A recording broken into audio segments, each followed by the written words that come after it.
The sun over Dust Ridge wasn't just hot, it was personal.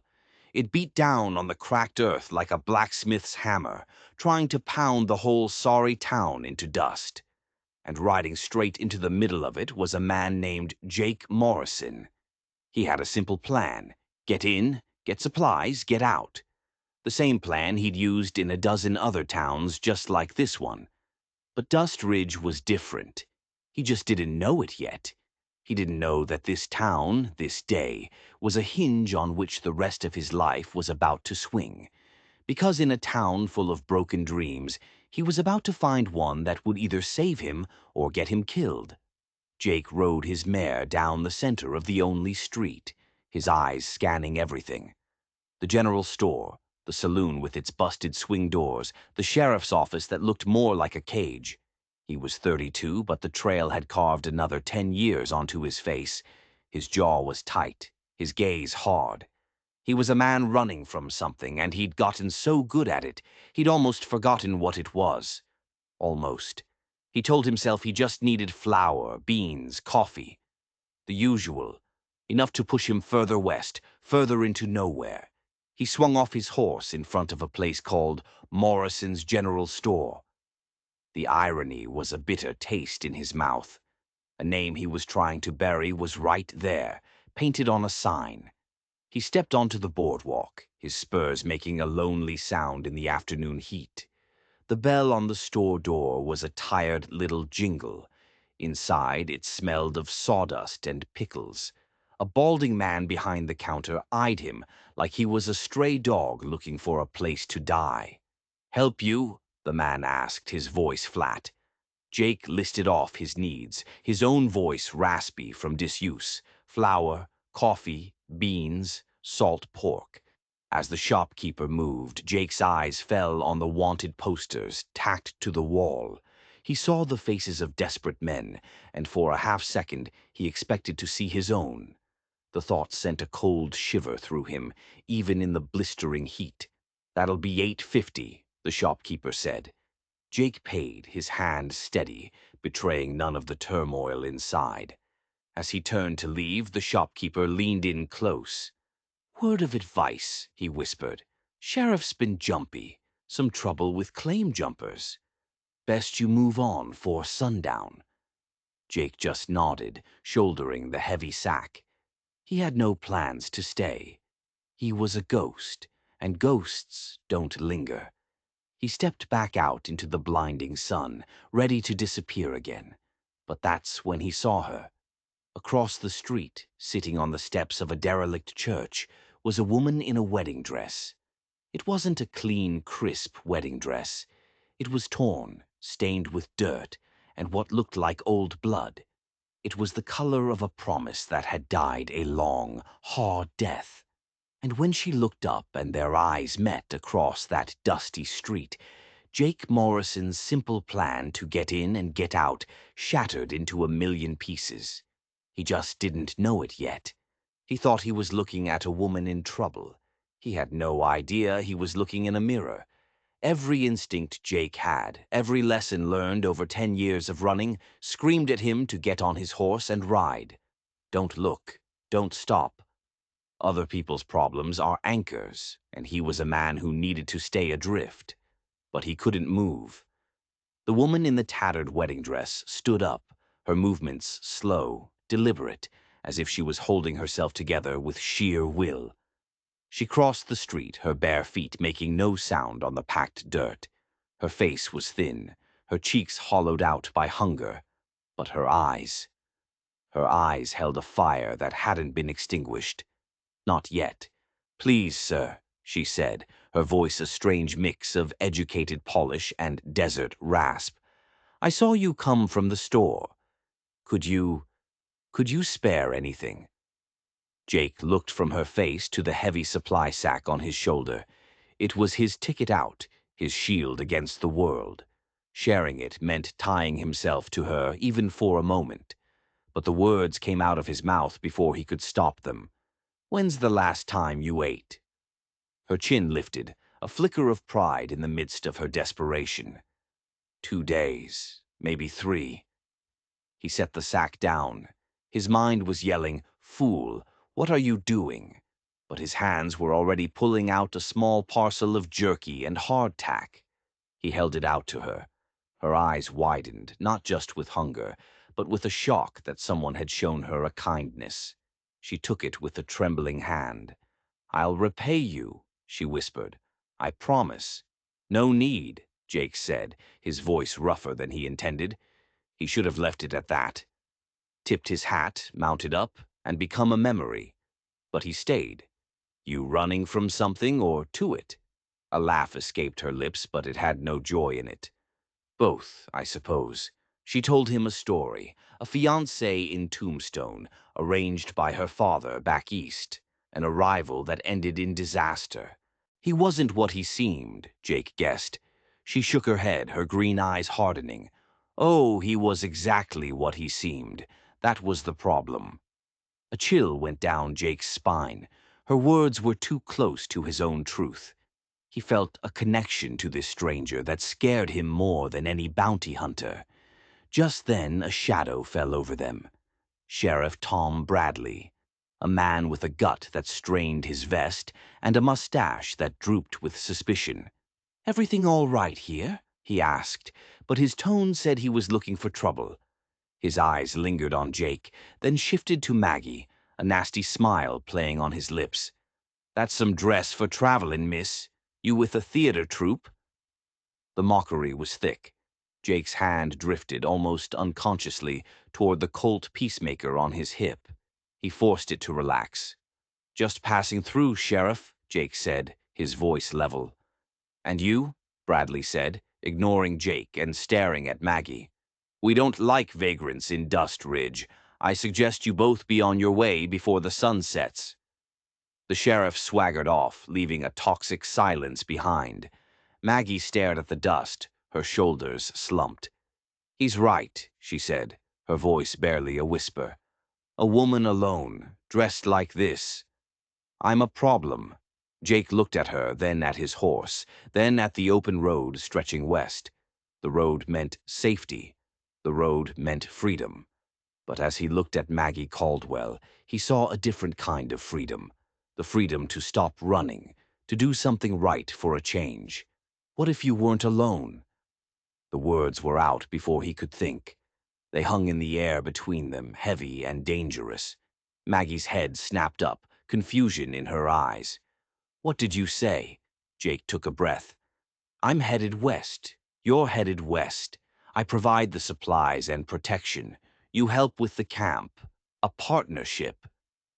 It was insane. It was a violation of every rule he lived by. But as he looked into her tired, defiant eyes, he knew he was going to do it. He was trading his quiet, lonely escape for a loud, dangerous partnership. And he had a terrible feeling that the trouble the shopkeeper warned him about wasn't from claim jumpers. It was standing right in front of him, and it had just agreed to ride with him. The deal was struck not with a handshake, but with a quiet understanding that passed between two desperate people. Jake bought her a simple brown cotton dress, a bedroll, and more supplies. Maggie insisted on signing a promissory note, a piece of paper that was worthless in the middle of the Arizona desert, but meant the world to her dignity. As they walked out of Dust Ridge, with Jake leading the mare and Maggie walking beside him, the whole town watched. It was a spectacle. The drifter and the runaway bride walking off into the sunset. Sheriff Bradley stood in front of his office, arms crossed, a look on his face that wasn't relief. It was something colder, something that looked like satisfaction, as if he'd just watched two flies wander into a spider's web. The desert opened up, vast and empty. Jake pointed toward a faint flicker of light miles away. "Way station. We can make it by dark." For a while they walked in silence, the only sounds their footsteps and the creak of saddle leather. The silence was thick with unasked questions. Finally, Maggie spoke. "I should tell you," she said, her eyes on the horizon. "I'm not built for this life. My father, he kept me sheltered." Jake grunted. "Shelter's a cage most times. You'll learn." Out here, you learn fast or you die fast. Her story about a cousin in San Francisco felt thin, practiced. He didn't push. He knew a rehearsed lie when he heard one. He'd told enough of them himself. As the last of the sun bled from the sky, a new sound reached them. Hoofbeats. More than one horse coming up fast behind them. Jake didn't even have to look. He'd been expecting it. That look on the sheriff's face hadn't been an accident. "Get on the horse," he said to Maggie, his voice low and urgent. "Now!" She didn't argue. He handed her the reins and slapped the mare's flank, sending her into a canter. He drew his Colt, the worn metal cool against his palm. He turned to face the riders, three dark shapes against the twilight sky. They weren't claim jumpers. They weren't deserters. These men rode with a purpose. And Jake knew with a certainty that chilled him to the bone that they weren't after him. They were after the girl. The simple act of kindness, of buying a desperate woman a meal and a new dress, had just turned his run from the past into a race against death. The three riders slowed as they approached, fanning out to block his path. They weren't lawmen. Their clothes were trail-worn, their faces hard and shadowed by the brims of their hats. The man in the center spoke, his voice like gravel grinding together. "Evening. We're looking for someone. A woman. Matches the description of the one we saw you with." Jake kept his gun low but ready. "Haven't seen anyone." The man chuckled, a dry, humorless sound. "Don't play games, friend. The sheriff in Dust Ridge was very helpful.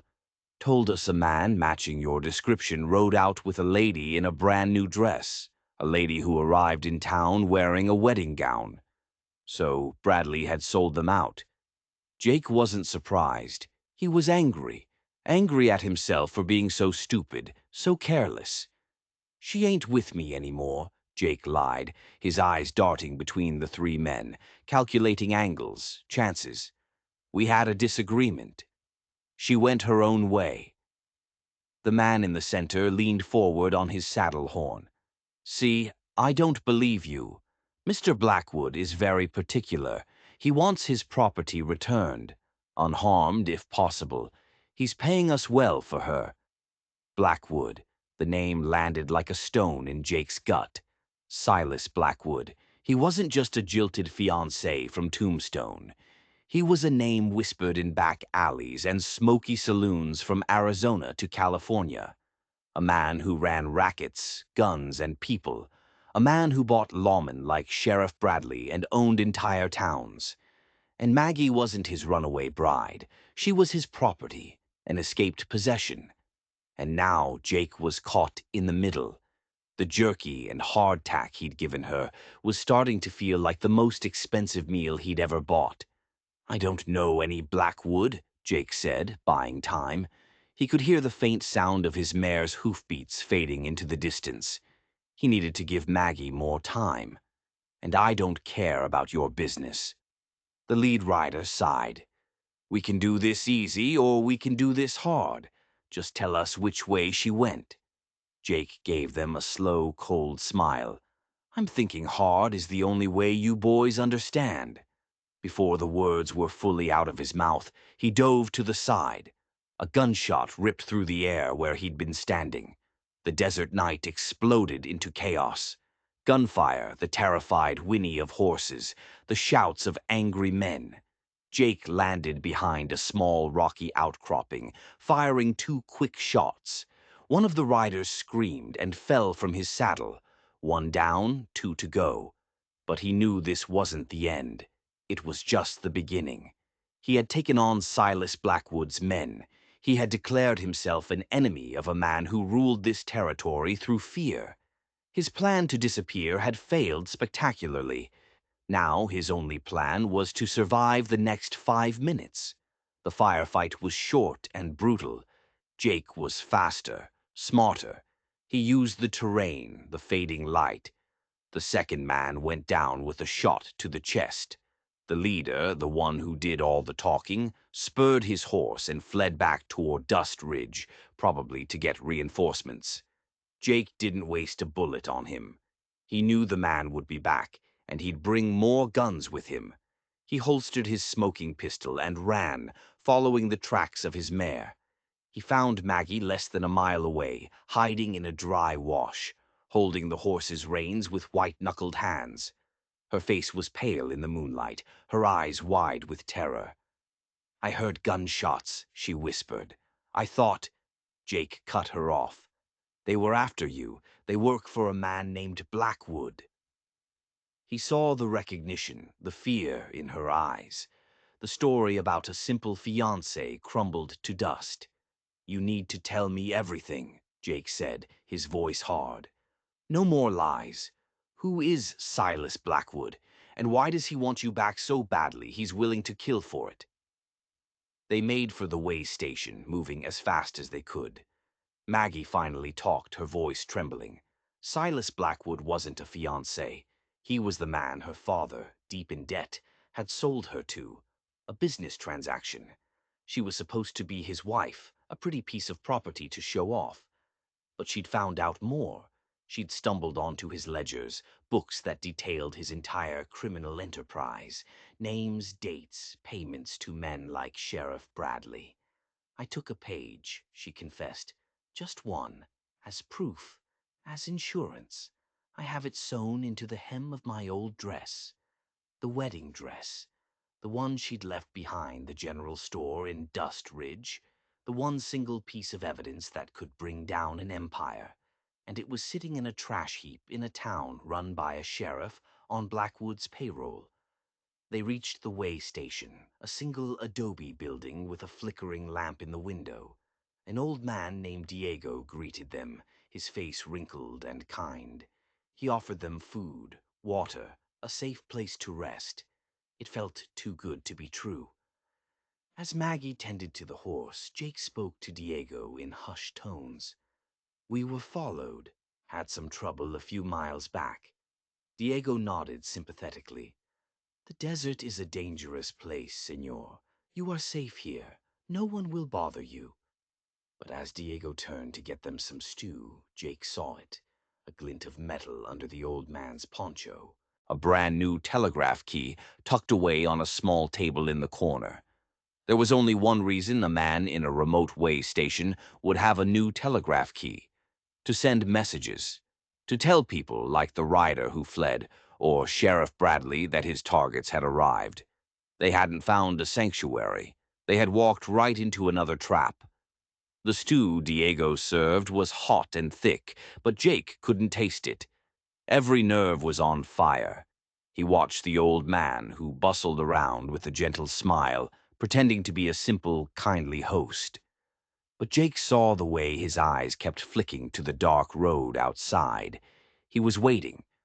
Jake caught Maggie's eye and gave a subtle shake of his head. "Don't get comfortable." She understood immediately, her own fear sharpening her senses.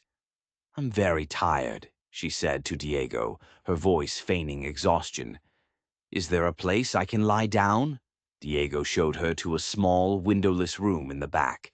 "Of course, señorita. Rest well." As soon as she was gone, Jake turned to the old man. "My horse threw a shoe," he said calmly. "Mind if I use your forge? I saw you had one out back." Diego's smile tightened just a fraction. "It is late, senor. Perhaps in the morning." "It'll only take a minute," Jake insisted, already moving toward the back door. He had to get outside, assess their situation, figure out a way to escape. He knew Diego wouldn't let him.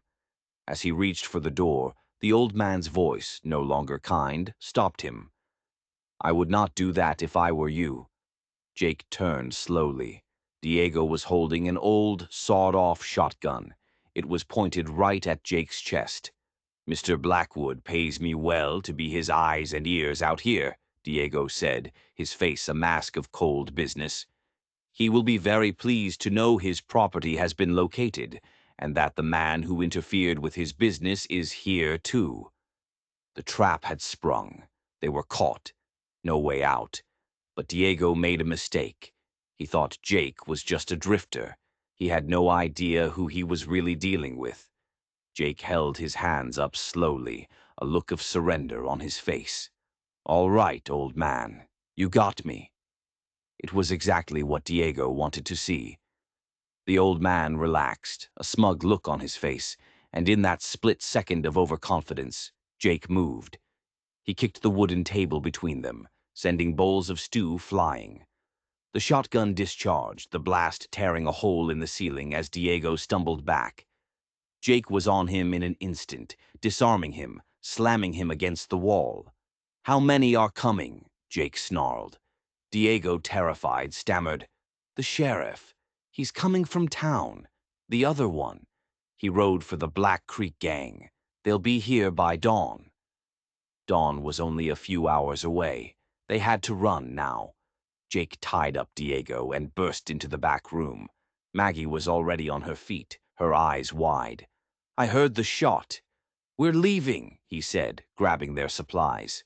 "The whole county will be hunting us by morning." They burst out of the way station and into the cold desert night. But as they ran for the horse, a thought hit Jake like a physical blow. The ledger page, the proof. It was back in Dust Ridge. Without it, Maggie's story was just the word of a runaway against a powerful man. They couldn't run west. Running was a death sentence. Blackwood's reach was too long. "We're not going west," Jake said, stopping in his tracks. Maggie looked at him, confused. "What are you talking about? They're coming." "We're going back," Jake said, a crazy, desperate light in his eyes. "We're going back to Dust Ridge." It was the last thing she expected. "Are you insane? The sheriff? The bounty hunters?" "They'll be expecting us to run," Jake countered, his mind racing. "They'll send riders west toward California. They'll never expect us to walk right back into the lion's den." It was a wild gamble, a suicide mission, but it was also their only chance. They had to get that ledger page. With it, they might be able to find a U.S. Marshal in a larger town, someone not on Blackwood's payroll. Without it, they were just fugitives with a story nobody would believe. "He'll kill us," Maggie whispered. "Maybe," Jake admitted. "But if we run, he'll kill us for sure. This way, we have a chance to fight back." He looked at her, his face grim in the moonlight. "I spent 10 years running from my past. It never works. Sooner or later, you have to turn and face it. Looks like our time is now." They left the horse tied up a few miles from the town, hidden in a small canyon. They'd approach on foot under the cover of darkness. The plan was simple and stupid. Sneak into town, find the dress behind the general store, get the ledger page, and disappear before sunrise. As they crept through the sagebrush on the outskirts of Dust Ridge, the town was dark and silent. A sleeping monster. Maggie's hand trembled as she reached for the tattered wedding dress, discarded in a heap of trash behind the store. Her fingers worked at the hem, pulling at the threads she had so carefully sewn. She pulled out a small folded piece of paper. It was covered in neat columns of names and numbers. "This is it," she breathed. They had it. The proof. But as they turned to leave, the back door of the general store creaked open. A figure stood silhouetted in the doorway, holding a lantern. It was the shopkeeper. "I thought I might find you here," he said, his voice quiet. Jake's hand went to his gun. "I knew who you were the second you walked in my store," the shopkeeper continued, raising the lantern. The light fell on his face, and Jake saw it. The same gray-blue eyes, the same stubborn jawline. "You look just like your father," the man said. "My name is Elias Morrison. I'm your uncle." The world tilted under Jake's feet. The name on the store wasn't a coincidence. It was family. The family he thought was long dead. The family he'd run away from after the tragedy that had defined his life. He hadn't just stumbled into a random town. He had been led here. Elias Morrison explained quickly. He'd heard rumors of his brother's son surviving the fire that killed the rest of the family. A fire set by a rival rancher who wanted their land. He'd searched for years. The man who killed your family, Elias said, his voice heavy with grief. He got powerful. He changed his name. He moved his operations to Tombstone. He calls himself Silas Blackwood now. It all crashed down on Jake at once. Blackwood wasn't just some random villain in Maggie's story. He was the monster from Jake's own past. The man who had murdered his parents, his sister. The reason he'd been running for a decade. This wasn't Maggie's fight. It had been his fight all along. He just hadn't known it. He hadn't run to Dust Ridge by accident. He had come home to a war he never knew he was supposed to be fighting. The sound of approaching riders shattered the reunion. "It's Bradley," Elias whispered. "He's coming." They ducked into the dark storeroom of the shop, just as Sheriff Bradley and 2 deputies rode into the alley. "Search the whole area," Bradley yelled. "The way station telegraph said they were headed back this way. Find them." Jake, Maggie, and Elias huddled in the darkness, listening to the search outside. "Blackwood never knew you survived," Elias explained. "If he finds out who you are, he'll want to finish the job." The ledger page Maggie held wasn't just evidence against a crime lord anymore. It was the key to avenging Jake's family. The fight was no longer about escape. It was about justice. Or maybe just revenge. "There's a cellar," Elias said, pointing to a trap door hidden under a rug. "You can hide there. They'll never find it." But Jake shook his head. "No more hiding." He looked at Maggie, at the ledger page clutched in her hand, then at the uncle he never knew he had. The fear that had driven him for 10 years was gone, replaced by a cold, hard rage. "They're not just hunting us," Jake said. "We're hunting them now." He checked his Colt, the weight of it familiar and comforting. He was no longer Jake Morrison, the drifter. He was Jacob Morrison, son of the man Blackwood had murdered. And he was done running. He was going to end this tonight in the dusty streets of the town that bore his name. The plan was desperate, born from rage and a sliver of hope. Elias had rifles. He also knew the town's layout better than anyone. "Bradley will expect you to be hiding or running," Elias said. "He won't expect you to bring the fight to him." They would use the element of surprise, separate Bradley from his deputies, use the darkness and the empty buildings to their advantage. It was 3 against a town controlled by a corrupt lawman, with more of Blackwood's thugs on the way. The odds were terrible, but for the first time Jake felt like he was on solid ground. He wasn't just surviving. He was fighting for something. For Maggie, for his family, for himself. Maggie refused to hide. "I started this," she said, her voice steady. "I'll see it through." Elias handed her a small derringer. "You know how to use this?" She nodded. "My father insisted I learn. He said a woman should be able to protect her honor." A bitter smile touched her lips. "Turns out it's more about protecting my life." They moved like ghosts through the pre-dawn gloom. Jake took out the first deputy near the livery stable, a silent attack from the shadows. Elias used his knowledge of a secret passage between the store and the saloon to position himself on the saloon roof, a rifle cradled in his arms. That left Sheriff Bradley, who was getting nervous, barking orders into the empty darkness. Jake stepped out into the middle of the street, a lone figure in the moonlight. "Looking for me, Bradley?" he called out. The sheriff spun around, his gun drawn. "Morrison, you're a fool for coming back." "The real fool is the man who takes money from Silas Blackwood," Jake replied, his voice echoing between the buildings. He needed to keep Bradley talking, keep his attention focused. Bradley laughed. "Blackwood owns this territory. He owns me. He owns this town. And he was going to own that girl. You should have just kept riding, Cowboy." From the rooftop, a rifle shot cracked the silence. Bradley's hat flew off his head. He yelped in surprise, firing wildly into the shadows. That was the distraction Jake needed. He closed the distance, tackling the sheriff, the 2 of them crashing to the dirt. The fight was a brutal, desperate scramble.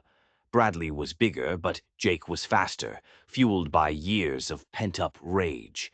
Just as Bradley was reaching for his dropped gun, Maggie stepped out of the alley.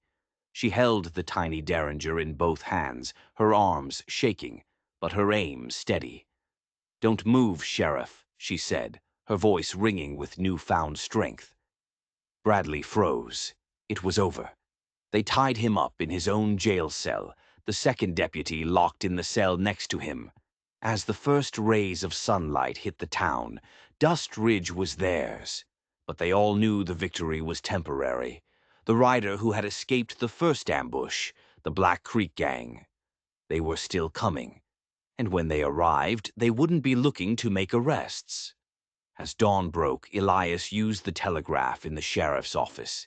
He wasn't sending a message for help. He was sending a message to Silas Blackwood in Tombstone. A message from Jake. "Your man Bradley is in jail," it read.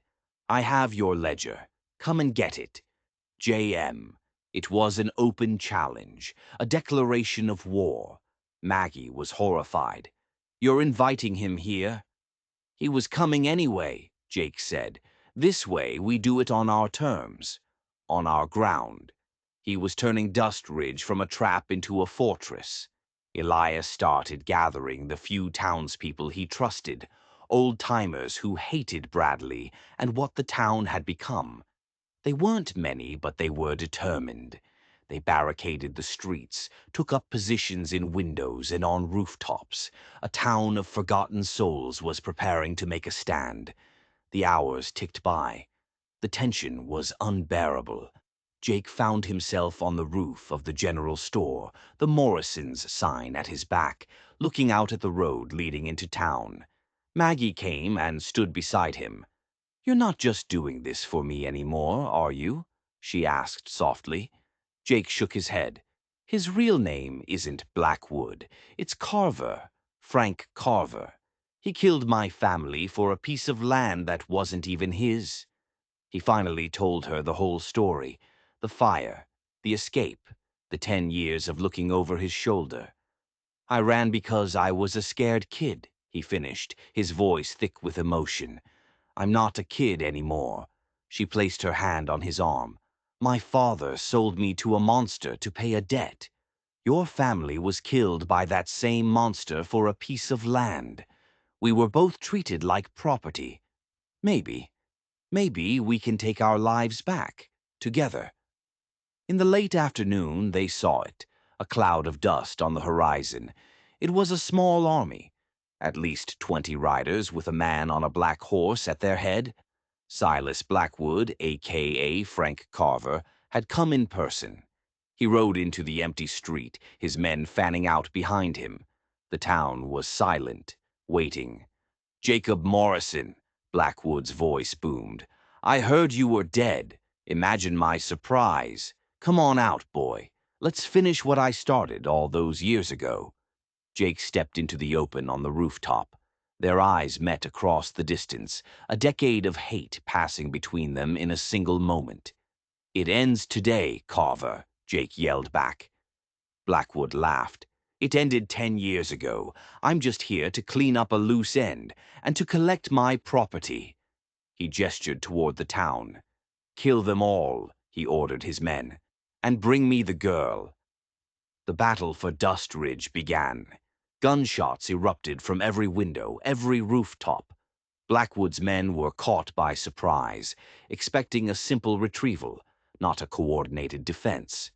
The townspeople, led by Elias, fought with the ferocity of those defending their homes. Jake was a whirlwind of motion, his shots precise, deadly. He moved from rooftop to rooftop, coordinating the defense, his eyes always on Blackwood. This was his fight, his reckoning. Maggie, positioned in the window of the sheriff's office, proved to be a surprisingly good shot with a rifle, taking down 2 of Blackwood's men who tried to break through their barricade. The fight raged, the street littered with the bodies of fallen men. Blackwood, seeing his forces dwindling, grew desperate. He spurred his horse directly toward the general store, firing his pistol at the roof where Jake was positioned. Jake knew this was it. The final confrontation. He leaped from the roof, landing hard on the wooden awning below, then dropping into the street right in front of Blackwood's horse. The horse reared, throwing its rider. Both men hit the dirt. They came up shooting. Their pistols barked, bullets whizzing past.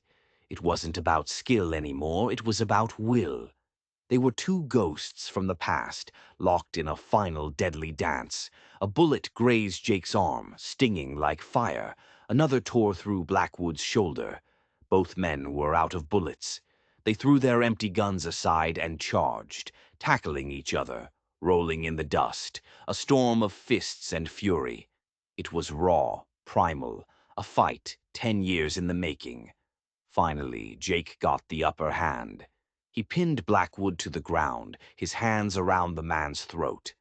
"This is for my father," he snarled. "For my mother. For my sister." Blackwood's eyes bulged with fear and hate. "They were weak," he choked out. "Just like you." With a final roar of rage and grief, Jake ended it. He stood up, breathing heavily, covered in dust and blood. The remaining handful of Blackwood's men, seeing their leader fall, lost their nerve and fled. Silence fell over Dust Ridge. It was over. Justice, brutal and final, had been served. In the days that followed, Dust Ridge began to heal. A U.S. Marshal, summoned by Elias's telegraph before the battle, arrived to find the situation already resolved. The ledger page was all the proof he needed to legally close the book on Silas Blackwood's empire. The town elected Elias their new sheriff. Jake, his arm in a sling, stood with Maggie on the porch of the general store, watching the sunset. The ghosts of his past were finally quiet. "What now?" Maggie asked. "California is still out there. Your cousin." Jake looked at her, at the town that bore his name, at the uncle he had found. "I've been running west my whole life," he said. "Maybe it's time I stopped. Maybe home is right here." He reached out and took her hand. It wasn't a promise of a perfect future, but it was a beginning. Two broken souls who had met by chance on a dusty street had found not just survival, but a chance at salvation.